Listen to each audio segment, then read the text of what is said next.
নমস্কার। ঠাকুর শ্রী শ্রী রামকৃষ্ণ পরমহংসদেব এবং মা শারদার চরণে আমার সশ্রদ্ধ প্রণাম জানিয়ে ভিডিওটা শুরু করছি। এই সমাজে এবং সংসারে নানা ধরনের মানুষদের সঙ্গে আমাদের ওঠা বসা করতে হয় এবং সেই সূত্রে একটা সম্পর্ক সবার সঙ্গে সবার তৈরি হয়ে যায়। কিন্তু এই সংসারের মানুষগুলো বড়ই বিচিত্র। মানুষের স্বভাব কি বলুন তো? সে নিজেকে নিয়ে সুখী থাকতে পারে না। যে মানুষের সব আছে সেও অন্যের ভালো সহ্য করতে পারে না। এই সমাজে এক ধরনের মানুষ আছেন যারা ভাবেন পৃথিবীতে তারাই ভালো থাকবে, সুখে থাকবে, তারাই সব কিছু পাবে। তারা সব কিছু পাক, তারা সুখে থাকুক, তাতে অন্যের ক্ষতি কি? কোনো ক্ষতি নেই। সমস্যাটা তাদের নিজেদেরই, কারণ তারা চায় একমাত্র তারাই ভালো থাকবে, তাদের আশেপাশে যারা আছে তারা খারাপ থাকুক, দুঃখে থাকুক। এটাই কিন্তু তাদের মনের বাসনা। সে চায় যা কিছু হবে তারই হোক, নিজেরটা নিয়ে সে খুশি থাকে না। অন্যের কি হলো সেটা নিয়ে সে কম্পেয়ার করে এবং সে নানান রকমভাবে অন্যকে ডিস্টার্ব করে, অন্যকে সে হিংসা করে। কেন হিংসা করে? এর কোনো কারণ আপনি খুঁজে পাবেন না, যুক্তি আপনি খুঁজে পাবেন না। ঈর্ষা বা হিংসার কোনো কারণ আসলে থাকেই না। এটা একটা মানসিক ব্যাপার। আপনাকে যদি শান্তিতে থাকতে হয় তাহলে এই সব মানুষদের কাছ থেকে আপনাকে দূরে থাকতে হবে, এদেরকে আপনাকে চিনতে হবে, কারণ এরা আপনাকে ভালো থাকতে দেবে না। আপনি যতই এদেরকে ভালোবাসুন, এদেরকে আপন করে নিন, কিন্তু সে চেষ্টাটা বৃথা চেষ্টা হবে। জীবনে তথাকথিত অনেক বন্ধু বা অনেক আত্মীয় স্বজন থাকার থেকে মুষ্টিমেয় বন্ধু বা মুষ্টিমেয় আত্মীয় থাকাই কিন্তু শ্রেয়, যদি আপনি জীবনে শান্তি চান। আপনি হয়তো সরল সাদাসিধে মানুষ, তাই আপনি ভাবছেন সবাই আপনার শুভাকাঙ্ক্ষী। আপনি পরিবেষ্টিত হয়ে রয়েছেন আত্মীয় স্বজন, বন্ধু বান্ধব, পাড়া প্রতিবেশী, চেনা পরিচিত আরও নানান শ্রেণীর মানুষের দ্বারা। সবাই হয়তো আপনার ভালোই চায়, আপনি এটাই ভাবছেন, কিন্তু সেটা ঠিক নয়। আপনার ভালো চাওয়ার মানুষদের সংখ্যা খুবই কম। আপনি ভাবছেন সবাই আপনার কাছের মানুষ, আপনার বন্ধু, আপনার আত্মীয় পরিজন, আর সেই জন্যই আপনি আপনার অন্তরের কিছু কথা তাদের সঙ্গে বলে ফেলছেন, আপনার দুর্বলতার কথা বলছেন। এগুলি একেবারে করা যাবে না। যখনই কোনো বিপদ আসে, বিপর্যয় আসে, তখনই তো মানুষের স্বরূপ চিনতে পারা যায়। অনেক আত্মীয় স্বজন, বন্ধু বান্ধব আপনার থাকতেই পারে, কিন্তু যখন আপনি কোনো বিপদে পড়বেন, দেখবেন কেবলমাত্র কিছু সংখ্যক মানুষই আপনার দিকে সাহায্যের হাত বাড়িয়ে দেবে, আপনার পাশে এসে দাঁড়াবে। এরাই আপনার শুভাকাঙ্ক্ষী হতে পারে, যারা আপনার বিপদের সময়, আপনার খারাপ সময় আপনার পাশে এসে দাঁড়াচ্ছে। তাদের কথা আপনি হয়তো কখনো ভাবেননি, কারণ তারা আপনার অতটা নিকট নয়, শুধু হয়তো পরিচিত, কিন্তু দেখবেন বিপদের সময় তারাই ঈশ্বরের দূতের মতো আপনার পাশে এসে দাঁড়িয়েছে। প্রকৃতপক্ষে ঈশ্বরই পাঠিয়েছেন তাদেরকে আপনাকে সাহায্য করার জন্য, তাই তারা ঈশ্বরের দূতের মতোই। আর ঈশ্বর তার কাছে দূত পাঠান যিনি তার শরণাগত। সম্পূর্ণ সমর্পণই একমাত্র রাস্তা যে কোনো বিপদ থেকে মুক্তি লাভের জন্য। ঈশ্বরের ওপর ভরসা তিনি করতে পারেন যিনি মানসিকভাবে সরল, মানসিকভাবে দুর্বল। যিনি তিনি তো নিজেকেই বিশ্বাস করেন না, ভরসা করেন না, তাহলে ঈশ্বরের উপর বিশ্বাস তার কেমন করে আসবে?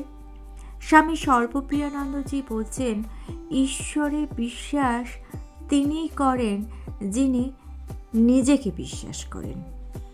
তাই সবার আগে আপনি নিজেকে বিশ্বাস করুন। আপনি যদি নিজেকে বিশ্বাস করেন তাহলে যে কোনো বিপর্যয়ে আপনি ঘাবড়ে যাবেন না, থাকবেন সবল এবং শক্তিশালী। আকস্মিক কোনো ঘটনা বা অবাঞ্ছিত পরিস্থিতিকে মানুষ সহজে মেনে নিতে পারে না, ফলে সে তখন মানসিকভাবে ভারসাম্যহীন হয়ে পড়ে। বিপরীতমুখী সমস্যায় পড়লে মানুষের মধ্যে মানসিক দ্বন্দ্ব উপস্থিত হয়, আর মানসিক দ্বন্দ্বে পড়লেই মানুষের আচরণের মধ্যে অস্বাভাবিকতা দেখা যায়, আর তখনই পরিবেশের সঙ্গে মানিয়ে নেওয়াটাও তার পক্ষে কঠিন হয়ে ওঠে। ঠাকুরের তিরোধানের পর মায়ের জীবন শুধুই যে নিঃসঙ্গ ছিল তা নয়, নিঃসম্বলও হয়ে গিয়েছিল। ঠাকুর তাকে বলেছিলেন, তুমি কামার পুকুরে থাকবে, শাক ভাত খাবে আর হরিনাম করবে। ঠাকুরের নির্দেশ মেনে শ্রীমা কামার পুকুরেই থেকেছিলেন। অত্যন্ত ধৈর্যের সাথে নীরবে তিনি অসীম কষ্ট সহ্য করেছিলেন। এমন দিনও মা কাটিয়েছেন যেদিন ভাতের সাথে খাবার জন্য লবণটিও জোটেনি। আর অন্যদিকে অশিক্ষিত অনুদার পল্লীবাসীর ব্যবহার ছিল অত্যন্ত পীড়াদায়ক। এ প্রসঙ্গে বলি, আমরা ভাবি আগেকার দিনের মানুষরা খুব সরল সাদাসিধে ছিল, সেটা কিন্তু একেবারেই ঠিক নয়। দেখুন, মাকেও কিন্তু অনেক দুর্ভোগ ভোগ করতে হয়েছিল এই গ্রামবাসীর জন্য, তার নিজের আত্মীয় স্বজনের জন্য। সুতরাং পাড়া প্রতিবেশী বলুন আর আত্মীয় স্বজন বলুন, আগেও খারাপ ছিল, এখনও তারা খারাপ। শ্রী শ্রী মা একা অবিচল চিত্তে সমস্ত পরিস্থিতিকে সহজেই গ্রহণ করেছিলেন। মায়ের আত্মীয় স্বজন বলুন আর পাড়া প্রতিবেশী বলুন, সেই সময় কেউই কিন্তু মায়ের স্বরূপ চিনতে পারেননি। তাকে স্বামীহারা নিঃসন্তান পেয়ে অনেকেই কিন্তু তার সঙ্গে দুর্ব্যবহার করেছিলেন। আমরা তো সাধারণ মানুষ, মা শারদা তো ছিলেন জগৎজননী, কিন্তু তিনিও অনেক দুঃখ কষ্টের মধ্যে দিয়ে গেছেন। আত্মীয় স্বজন পাড়া প্রতিবেশী তাকেও কিন্তু নিস্তার দেয়নি। তার জীবনটা চিন্তা করুন তো, জয়রামবাটিতে বা দক্ষিণেশ্বরে তিনি যে জীবন কাটিয়েছিলেন সেখানে তো একাকিত্বের কোনো স্থানই ছিল না। সেখান থেকে সম্পূর্ণ বিপরীতধর্মী একটি পরিবেশের সম্মুখীন হয়েছিলেন মা, আর এই জন্য তো মা মানসিকভাবে প্রস্তুতও ছিলেন না। কিন্তু তিনি দারিদ্র্যকে যেমন গ্রহণ করেছিলেন, ঠিক সেই রকমভাবেই গ্রহণ করেছিলেন তার নিঃসঙ্গতাকে, তার একাকিত্বকে। তাই সবসময় আপনার মনের নিয়ন্ত্রণের চাবিটি আপনার হাতেই রাখুন, অন্য কারোর হাতে দেবেন না। ভবিষ্যতে কার জীবনে কি ঘটবে আমরা কেউ জানি না, তাই এমন কারোর ওপর মানসিকভাবে পুরোপুরি নির্ভরশীল হয়ে পড়বেন না। যদি মানসিকভাবে পুরোপুরি নির্ভরশীল হয়ে পড়েন তাহলে সেই অবস্থার যখন পরিবর্তন ঘটবে তখন আপনি অনেক অনেক বেশি একা হয়ে যাবেন। যদি আপনি অন্য কারোর হাতে আপনার মনের নিয়ন্ত্রণের চাবিটি না দেন তাহলে অন্য কেউ আপনাকে নিয়ন্ত্রণ করতে পারবে না। আপনি যে কোনো পরিস্থিতিতেই থাকবেন শান্ত, ধীর ও স্থির। আপনার চারপাশের মানুষেরা আপনার যতই ক্ষতি করতে চাক, আপনার যতই খারাপ চাক না কেন, কেউ আপনার কিচ্ছু করতে পারবে না। আপনার ক্ষতি করার সাধ্য কারোরই হবে না যদি আপনার মধ্যে 4টি গুণ বর্তমান থাকে। প্রথম শান্তি, দ্বিতীয় ধৈর্য, তৃতীয় অচঞ্চলতা আর চতুর্থ নীরবতা। প্রথমত, আপনি যদি শান্ত থাকেন, আপনার মনে যদি শান্তির ভাব প্রবেশ করে, তাহলে তা ক্রমে ক্রমে বিস্তৃত হবে। নিজের ভেতরে শান্তি তখন আপনি বাইরের সমস্ত কিছুতেই অনুভব করবেন।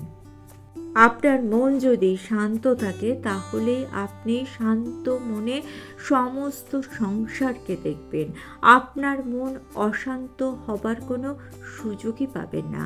আপনি যদি শান্ত থাকেন, আপনার মনে যদি শান্তির ভাব প্রবেশ করে, তার অর্থ আপনি নিজেকে দৈব শক্তির কাছে মেলে ধরেছেন। আর তখনই আপনার অন্তরে আসবে অফুরন্ত আলো, অফুরন্ত শক্তি, যে আলো এবং যে শক্তির আভাসে আপনি হয়ে উঠবেন উদ্ভাসিত। শ্রী শ্রী মা তার জীবনের একটা সময় নিঃসহায়, নিঃসম্বল একাকিত্বে কাটিয়েছিলেন। এ কাজ তার পক্ষে সহজ ছিল না, কারণ তিনি খুবই সাধারণ একটি গৃহবধূ ছিলেন। মা এটি করতে পেরেছিলেন কেন জানেন? তার কারণ হলো মায়ের মধ্যে মানসিক শক্তির পূর্ণ প্রকাশ ঘটেছিল। তার জীবনে যে বিপর্যয় ঘটেছিল, তিনি তা অবলীলায় দূরে সরিয়ে দিতে পেরেছিলেন। মনের ওপর কতটা নিয়ন্ত্রণ থাকলে এটা সম্ভব, তা সাধারণ মানুষের কল্পনার বাইরে। মা তার নিজের জীবন দিয়ে সংসারের কাছে দুটি বার্তা দিয়েছিলেন। প্রথমত, যথার্থ অনুশীলনের মধ্যে দিয়ে মনের ওপর নিয়ন্ত্রণ করা সম্ভব। দ্বিতীয়ত, মা বললেন বা বোঝালেন, নিজের মধ্যে যে অন্তর্নিহিত শক্তি আছে তাকে অনুধাবন করতে হবে, তাকে জাগিয়ে তুলতে হবে।